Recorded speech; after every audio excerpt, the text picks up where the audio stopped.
大家好，我是 Tammy。那今天的主题是防疫与各自在吵架，科技你来说说看。所以我会比较多带来科技跟资料这边的角度，然后跟大家分享。那首先先简单的自我介绍，就是我的背景其实是做物理资料分析，那中间有很小的一段时间就不务正业跑去做软体工程师，但是后来又回到资料里面。然后在2016年跟2019年的时候，分别成立了 D402 跟主张数据 Numbers 这两间公司。那如果有听过这两间公司的人，可能就会想说，哎，一间公司做 AI，一间公司做区块链，所以是在追逐关键字嘛？就完全不是。就是其实我觉得对我来说，因为当我在做资料分析的这个过程当中，我就发现说，其实你不用告诉我你是谁，可是如果我拥有你的资料，其实我就可以从当中去拼凑出你的样貌。那我有机会就是知道你喜欢什么，你明天会去哪里，这些东西都可以从你的资料当中去取得。那像这样子的一个重要的资讯，它其实就会变成一个冷的武器。如果今天有人恶意或者是去使用它的话呢，那它可能会导致于就是很不好的结果。所以我一直以来的兴趣就是，我希望可以知道，就是技术一直不断的在推进，那技术不断被推进的技术，它怎么样子可以帮助我们的资料使用是更好、更完善。举例来说，在 T402 的时候，我们在意的问题就是 AI 需要非常大量的资料去做训练，那我们怎么样子可以最小化各自的收集，可是仍然提供给使用者一个好的 AI 体验？那或者是在主要数据 Numbers 这边的时候，我们在乎的议题是说，区块链有一个不可被篡改的记录性质，那我们能不能用这个记录性质去做一个资料溯源？也就是说，我可以把我的各自使用变成一串链，那在未来的时候，我就可以去知道说我的各自被什么样的使用，然后这些使用是不是都是在我的授权范围之内？那我们能不能用技术做到这件事情呢？那这些事情就是我觉得，就是科技有机会可以去帮助资料使用去改善的这个地方，那可能也跟今天的这个议题是有一点点关系的。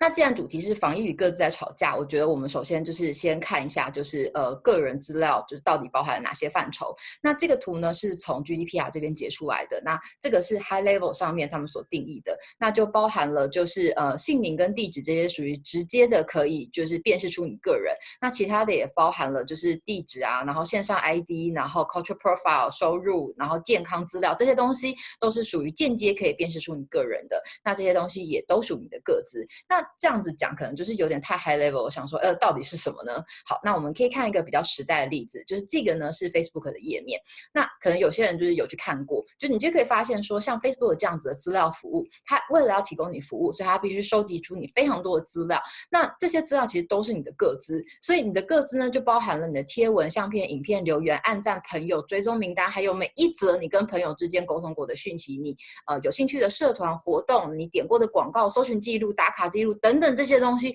全部都是你的个资，然后全部都被收集着。那所以今天对于就是防疫与个资冲突的这个议题有兴趣的朋友，我相信可能在过去的几年里面，也都对这个议题有兴趣。就是这些资料的服务公司，他们收集了我们大量的资料，那他们告诉我们说，他们会提供我们的一个很好的服务。那这就是他们的商业模式，就是我们身为使用者提供个资，然后他们提供我们的服务。那所以在过去的3年里面，大家就一直在检讨一个问题，就是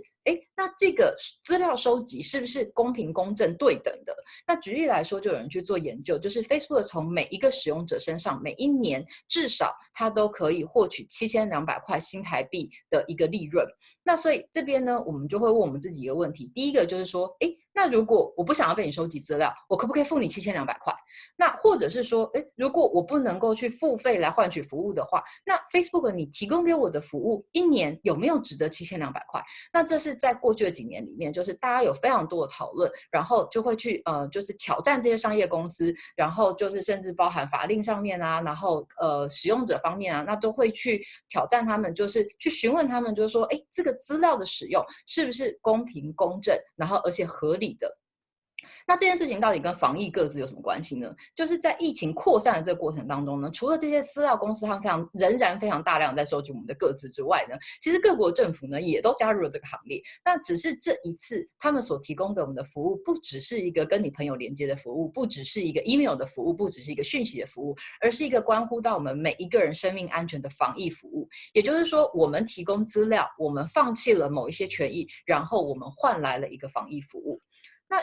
这个问题呢，就是在西方媒体或者是台湾的媒体，其实都有很多的讨论。举例来说，在4月6号的时候 ，BBC 就做了一个小的影片。那这个小的影片里面呢，就整理了就是中国政府在 COVID-19 扩散的这个过程当中，它如何使用科技去监控人民。那这些科技就包含了路上所看到的这些监视摄影机。那监视摄影机不只是固定的，它还可以被放在drone上面用飞的。然后那还可以有微信支付了解你的就是你的消费记录，然后你的讯息，你的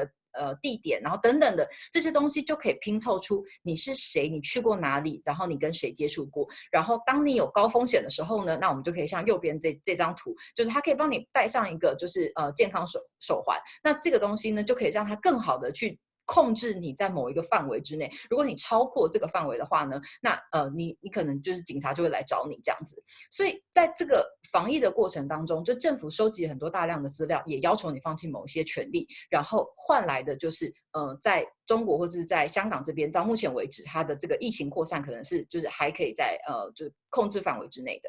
那这件事情之所以引起就是媒体非常大的讨论的原因，是因为它不只是一个在中国被实施的制度，事实上在非常多的民主国家里面，也逐渐的就是已经实施或者是正在准备要实施像这样子的监控的一个机制。那其中当然也包括台湾。那这篇论文呢是就是在两天前的时候，就是由行政副院长陈其迈以及其他的公卫专家他们共同发表一篇论文。那我非常非常建议大家就是可以去看一下，因为我觉得这对我来说，可能我个人的意见是，我觉得这是一个民主的典范嘛，就是我觉得政府的最重要的事情就是非常透明的去沟通。那我们政府怎么监控我们呢？他都就是非常透明的写了一篇论文，然后巨细靡遗的告诉你。那这个东西如果没有看的话，我就觉得蛮可惜的这样子。那在这篇论文里面呢，他就有讲到，就是在1月30号这个钻石公主号停留在基隆港的这个时候，那当然后面就是带来了就是台湾人民很大的一个风险。可是在这个事件之后，因为我们利用大数据的分析，然后非常好的能够让疫情就是受到控制，那它并没有扩散开来，这件事情我们都知道。那里面就有讲到，就是在就是 SARS 之后，其实我们的法令架构底下，政府是可以合理合法的，就是收集右手边我所列出的这些资料，包含你的大众交通工具的搭乘记录、你的信用卡消费记录，然后你在所有的 public CCTV 里面出现的身影，然后跟5大电信商里面所留下的就是你的通讯记录，然后你的讯号记录，然后反推出来可以知道你的地址，对不起，不是地址，是你的那个就是行踪，然后接下来还有你的健保记录，如果你开车的话 ETC 记录等等这些东西，那这些东西都是政府可以在疫情管控底下不经过你个人的许可就可以去收集的资料。所以我觉得在以目前来说，就是因为台湾在防疫的服务这件事情上面，我们应该可以就是认可，就是说，到目前为止，就是我们的防疫服务真的提供的还不错。所以从小民的角度来说，或许我们应该也可能可以认可，就是在过去的这3个月里面，我所牺牲的个人权益跟我所交出去的这些个资，我们有被换成了一个好的防疫服务。那可是接下来的问题就是说，OK， 在这个疫情快速扩散的过程当中，我们当然是就是有愿意去做配合，然后提供各自放弃权益，但是我们换来一个更好的一个 public health。可是根据哈佛的预测，就是这个后疫情时代，它可能会一路延续到2022年，我们会与病毒共处。那其实我们都不希望有下一次，可是我们也不知道下一次病毒什么时候会来。所以在这整个后疫情时代里面，我们仍然必须要持续的放弃这些权利给政府，然后我们仍然必须要交出这么多的个资，而且我都不能决定说我是不是要放弃这些个资吗？那我觉得这个问题都是在即将进入后疫情时代的现在，就是我们很值得就是有更多的讨论跟辩证。那这也是为什么我们这一次的时候跟 MyData 这个社群共同合作了 MyLog 这个 App。那这个 App 其实蛮简单，它就是让你记录你个人症状，然后就是记录你个人的一些简单的记录，然后这些记录都存在你本地，只有你一个人控制，那没有任何云端的收集。你决定你是不是要分享出去给你的医生，或者是你决定甚至在未来的时候是不是要把这些资料去识别化之后